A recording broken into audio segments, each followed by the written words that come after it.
আমি কি দেখছি? বাক্স ভর্তি তো ধন সম্পত্তি। এত সোনাদানা আর ধন সম্পত্তি তো আমি জীবনে কোনোদিনও দেখিনি। তুমি এই সব ধন সম্পত্তি বাড়িতে নিয়ে যাও, তারপরে কাল এসে আমার অভিশাপ মুক্ত করে দাও। আর হ্যাঁ, আমার কথা কিন্তু কোথাও কারো কাছে বলবে না, তাহলে কিন্তু আমি আর তোমার বাবাকে ফেরত দিতে পারবো না। শিবু তাড়াতাড়ি বাক্সটা মাথায় নিয়ে বাড়ির দিকে চলে যায়। এক গ্রামে শিবু নামে একটা ছেলে বাস করত। শিবু ছোটবেলায় তার মাকে হারায়। তার বাবা বনের ভেতর কাঠ কাটতে গিয়ে আর ফেরত আসে না। সেই থেকে শিবু ওর প্রতিবেশী নিতাই কাকার বাড়িতে থাকে। শিবু, তোকে আজকে কিছু কথা বলবো, কিছু মনে করিস না, কেমন? না না কাকা, মনে করব কেন? তুমি কি বলবে বলো। ছোটবেলা থেকে তো তোকে আমরাই দেখভাল করে আসছি, তাই না? কিন্তু এখন আমার বয়স হয়েছে, আগের মতো কাজও করতে পারি না। এই অবস্থায় আবার সংসার চালাতে কতটা কষ্ট হয় তা তো তুই ভালো করেই বুঝতে পারছিস, তাই না? হ্যাঁ কাকা, সত্যিই তো। এই বয়সে তুমি আর কত কাজ করবে? তাই আমি বলছিলাম কি, যদি তুই একটু একটু করে কাজকর্ম শুরু করিস তাহলে আমাদের কোনো দুশ্চিন্তা থাকে না। ঠিক আছে কাকা, আমাকে তো তোমরাই দেখে রেখেছো এতদিন। এখন তোমার দুঃসময়ে আমি এতটুকু করব না? আমি আজকেই বনে কাঠ কাটতে যাব গো। বনে যাওয়ার আগে খাবারটা খেয়ে যা শিবু, অনেক বেলা হয়ে গেছে। ঠিক আছে কাকিমা, তুমি আমাকে খাবারটা দাও। আর হ্যাঁ, ঘর থেকে কুঠারটা বের করে দাও। শোন শিবু, বনটা কিন্তু খুবই ভয়ঙ্কর রে। সব সময় চোখ কান খোলা রাখবি। অস্বাভাবিক কোনো জিনিস দেখলে তাকে এড়িয়ে যাবি, বুঝলি? ঠিক আছে কাকা, তাই হবে।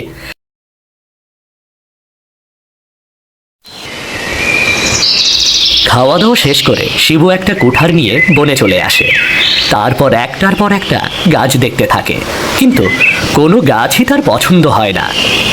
এ তো আচ্ছা বিপদে পড়ে গেলাম, কাটার মতো একটা গাছও কোথাও দেখছি না। এমন হলে তো খালি হাতে ফিরতে হবে। ঠিক এই সময় শিবু দেখতে পায় গাছের ডালে একটা তোতা বসে আছে। তোতাটাকে দেখে শিবুর বেশ অস্বাভাবিক লাগে। আরে, এই তোতাটা তো স্বাভাবিক তোতার থেকে বেশ বড়। দেখতেও কেমন যেন একটু অদ্ভুত লাগছে। ভয় পেও না শিবু, আমি তোমার বিষয়ে সব কিছুই জানি। তুমি ছোটবেলায় তোমার মাকে হারিয়েছো, এরপর তোমার বাবা এই বনে হারিয়ে গেছে। তুমি তো দেখছি আমার বিষয়ে সব কিছুই জানো, কিন্তু তুমি তো একটা তোতা পাখি, আর কিভাবেই বা মানুষের মতো কথা বলছো? আমি আসলে কোনো তোতা নই, এক তান্ত্রিকের অভিশাপে আমি তোতা হয়ে আছি। দয়া করে তুমি আমাকে অভিশাপ থেকে মুক্ত করো, এর বিনিময়ে আমি তোমার বাবাকে তোমার কাছে ফিরিয়ে দেব। কিন্তু আমরা তো সবাই জানি আমার বাবা মারা গিয়েছে, তাকে আমরা আর কোনোদিনও ফিরে পাবো না। তোমরা সবাই ভুল জানো, তোমার বাবা এখনো বেঁচে আছে। আমাকে সাহায্য করো, বিনিময়ে তোমার বাবাকে নিয়ে যাও। কিন্তু আমি শুধু শুধু তোমাকে কেন বিশ্বাস করব? তুমি তো মিথ্যা কথাও বলতে পারো। ঠিক আছে, আমার কথা বিশ্বাস করতে হবে না, তার আগে আমার সাথে চলো। আমি তোমাকে অনেক ধন সম্পত্তি দেব। তারপর যদি আমাকে বিশ্বাস হয় তাহলে তুমি আমার অভিশাপ মুক্ত করে দিও। ঠিক আছে, চলো তাহলে। কোথায় আমাকে নিয়ে যাবে? শিবু দেখতে পায় সেখানে মস্ত বড় একটা গুহা। তো তার সাথে সাথে শিবুও সেই গুহার ভেতরে ঢুকে পড়ে। হঠাৎ দেখতে পায় গুহার ভেতরে একটা বেশ বড় বাক্স আছে।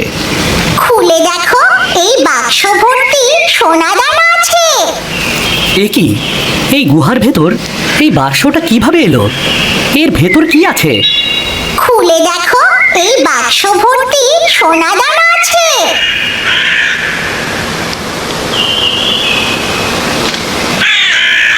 আমি কি দেখছি? বাক্স ভর্তি তো ধন সম্পত্তি। এত সোনাদানা আর ধন সম্পত্তি তো আমি জীবনে কোনোদিনও দেখিনি। তুমি এই সব ধন সম্পত্তি বাড়িতে নিয়ে যাও, তারপরে কাল এসে আমার অভিশাপ মুক্ত করে দাও। আর হ্যাঁ, আমার কথা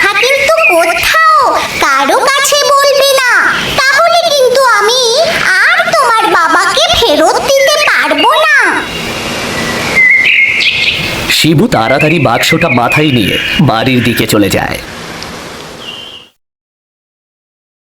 বাড়িতে এসেই বাক্সটাকে রেখে শিবু রীতিমতো হাঁপাতে থাকে। তার কাকিমা এক গ্লাস জল এনে দেয় শিবুকে। কি হয়েছে শিবু, তুই এরকম হাঁপাচ্ছিস কেন? আর এই বাক্সটাতে কি আছে? কাকিমা, তুমি বাক্সটা খুলে দেখো, দেখলেই বুঝতে পারবে।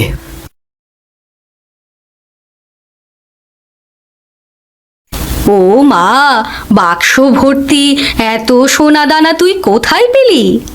তোতা আমাকে বলে দিয়েছে আমি যেন ওর কথা কোথাও না বলি, তাহলে আমি আর বাবাকে ফেরত পাবো না। কি হলো শিবু, তুই কিছু বলছিস না কেন?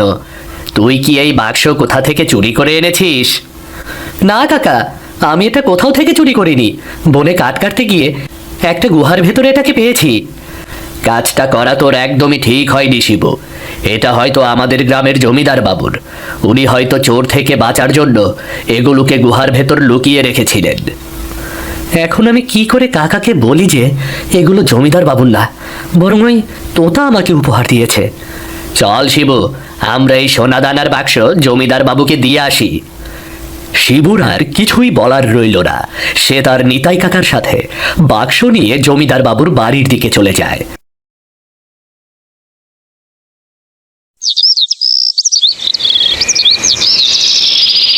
পরদিন সকালে আবার প্রতিদিনের মতো কাঠ কাটতে বনে যায় শিবু। হঠাৎ তার সাথে দেখা হয় এক তান্ত্রিকের। কে তুই বাছা? এই গভীর বনে একা একা কি করছিস? আমি এখানে কাঠ কাটতে এসেছি তান্ত্রিক মশাই। কাঠ কাটতে তো বনের গভীরে কেউ আসে না রে, সত্যি করে বল, কেন এতটা গভীরে এসেছিস তুই? আসলে আমি এক তোতাকে খোঁজ করছি। ও আমার হারিয়ে যাওয়া বাবাকে ফিরিয়ে দেবে। ওই বনের কোথাওই আছে একটা। শিবুর কথা শুনে তান্ত্রিক যেন রীতিমতো চমকে ওঠে। সে আর একটা কথাও না বলে দ্রুত পায়ে বনের ভেতরে মিলিয়ে যায়। ঠিক এই সময় তোতাটা শিবুর পাশে আসে। ওই তান্ত্রিক তোমাকে কি জিজ্ঞেস করলো? তেমন কিছুই না, আমি কোথা থেকে এসেছি, কেন এসেছি, এই কথা। ঠিক আছে, এখন তাহলে তুমি নিশ্চয়ই আমাকে বিশ্বাস করতে পারছো? হ্যাঁ, আমি তোমাকে বিশ্বাস করতে পারছি তোতা। তাহলে চলো আমার সাথে, তোমাকে আজকে আমি দেখাবো কিভাবে আমার অভিশাপ মুক্ত হবে। এই বলে তোতা শিবুকে নিয়ে আবার ঘন বনের ভেতরে চলে যায়।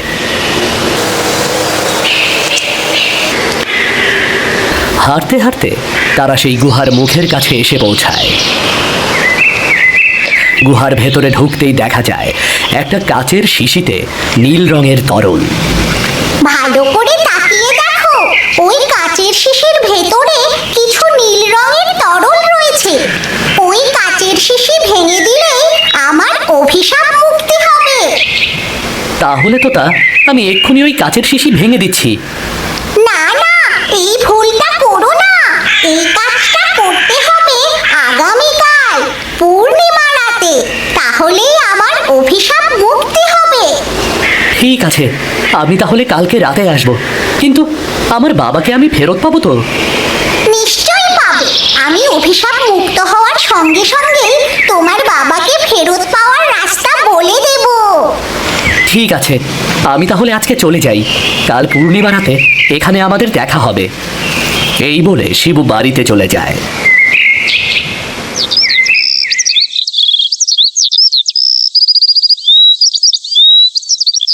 পরদিন সকালে নিতাইয়ের বাড়িতে সেই তান্ত্রিক আসে। তাকে দেখে নিতাই একটু অবাক হয়। এ কি তান্ত্রিক মশাই, হঠাৎ আপনি আমার বাড়িতে? মহা অনিষ্ট হতে যাচ্ছে। শিবু তার বাবাকে ফিরে পাওয়ার জন্য ওই বনে যাচ্ছে, আর ওই তোতা যা বলছে ওই কথাই শুনছে। না না, এটা কিছুতেই হতে দেওয়া যাবে না। যেভাবেই হোক ওকে আমাদের আটকাতে হবে।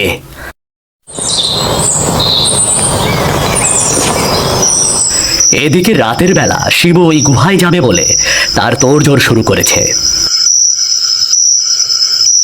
এ কি শিবু, তুই এসব কি করছিস? কাকিমা, আজকে রাতে আমি আমার বাবাকে ফেরত পাবো। কিন্তু সেটা কি করে সম্ভব? আমরা যতদূর জানি তোর বাবা তো মারা গিয়েছে। না কাকিমা, আমার বাবা মারা যায়নি। আমি আমার বাবাকে ঠিক জ্যান্ত ফিরিয়ে আনবো। যাই করিস না কেন একটু ভেবে চিন্তে করিস শিবু। এটা করতে গিয়ে নতুন কোনো বিপদ যেন না আসে। তুমি কোনো চিন্তা করো না কাকিমা, কিছুই হবে না। আমি ভালোভাবেই আমার বাবাকে ফেরত নিয়ে আসতে পারবো।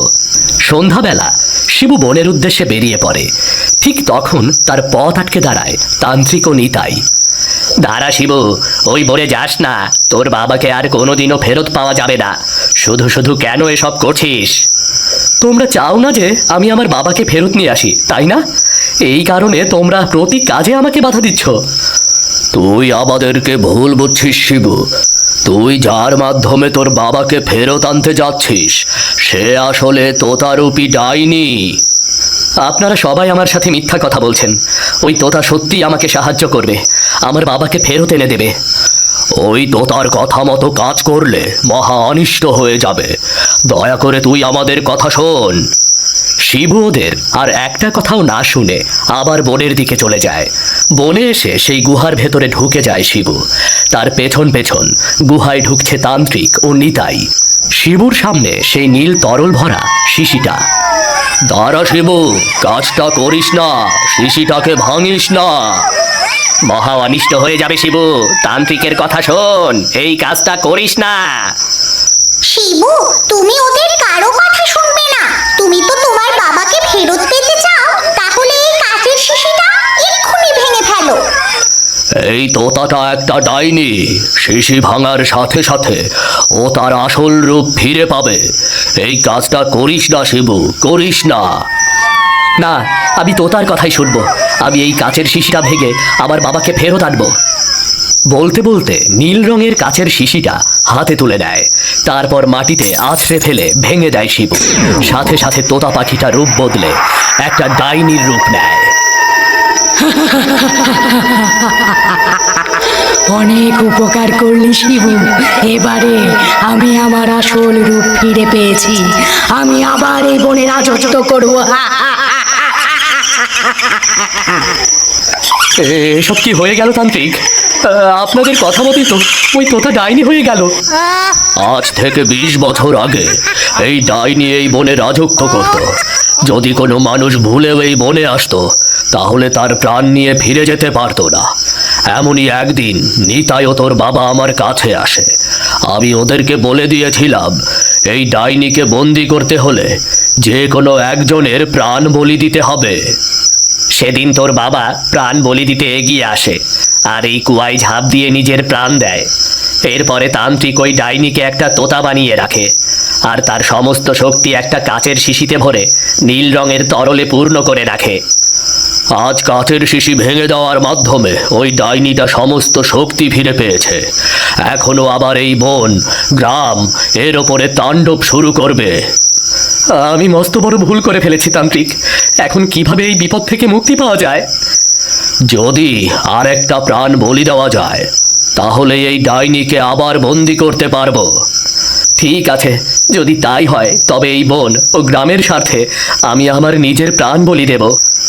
বলতে না বলতেই শিবু তার পেছনে থাকা কুয়োর ভেতরে ঝাঁপ দেয়। সাথে সাথে ডাইনিটা আবার একটা তোতার রূপ নেয়। তান্ত্রিক আবার ডাইনির সমস্ত শক্তিকে একটা শিশিতে আটকে রাখে। এরপর থেকে আবারও গ্রাম ওই ডাইনির আতঙ্ক থেকে মুক্তি পায়।